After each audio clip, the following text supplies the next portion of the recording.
This is Steve, and today in the garage we're at the Goodguys in Pleasanton.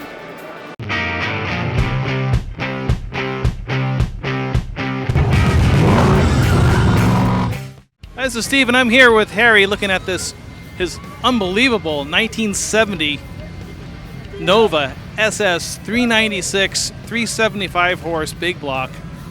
It's just loaded with options. This is a fantastic car. How long have you had it? So I've had this car about 4 years. I bought it in Southern California, and for a COVID project, I restored the whole thing the way it was. It came off the showroom floor. Wow, you mentioned earlier you actually have the build sheet on this car. I have the build sheet, and I have the Protecto plate, original bill of sale. I have all the paperwork on it. And if you were to buy this car off the showroom floor, it would look identical to the way it is today. Well, that's amazing, because so many of these cars are kind of, people add things onto them or make a big block. This is the real deal.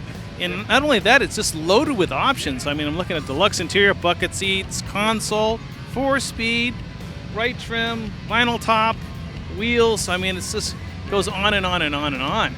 Must have been one expensive Nova when it was new, I imagine. You're probably well into Camaro territory when this car was new. Yeah, this car, the Novas weren't super popular. The Camaros and Chevelles are really popular, so there's not a lot of Novas around. This was actually lighter than any of the other three, the Camaro and the Chevelle. Right. So to have the 396, 375 L78 car with that motor in it, it really gets with it, being a lighter car. Yeah, can we take a look under the hood? Yeah, I love this. Take a look at this. Wow, look at that. You can see the original 375 horse has the aluminum intake. There's the Winters stamp on it. God, you have all the original smog equipment on it. Yep. Came with smog in this year. And on Yeah. this manifold, this is what they call the pancake manifold, because in 1970, Chevrolet on their Corvette went to a flat hood and they couldn't fit the high-rise in there that they had on 69. So in 1970, they put that flat manifold on all of their cars. And that's the original equipment for this car, was a flat plane intake manifold.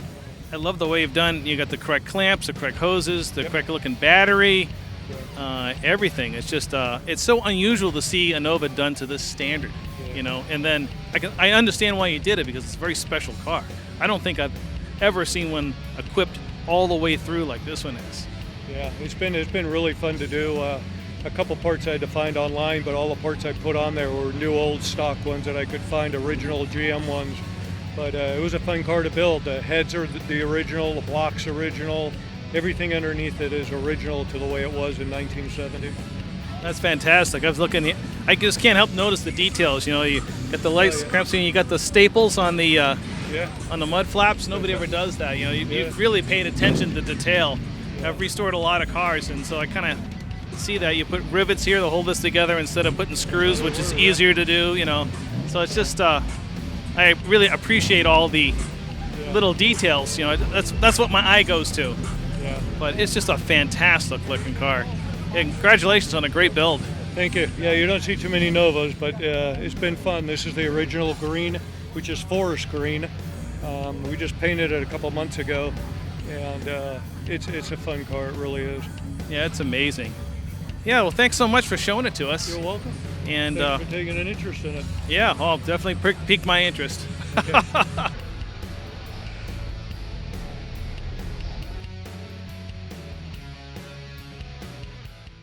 Who wants some Scooby snacks? Scooby snacks? Like, wow, man, it's the cops.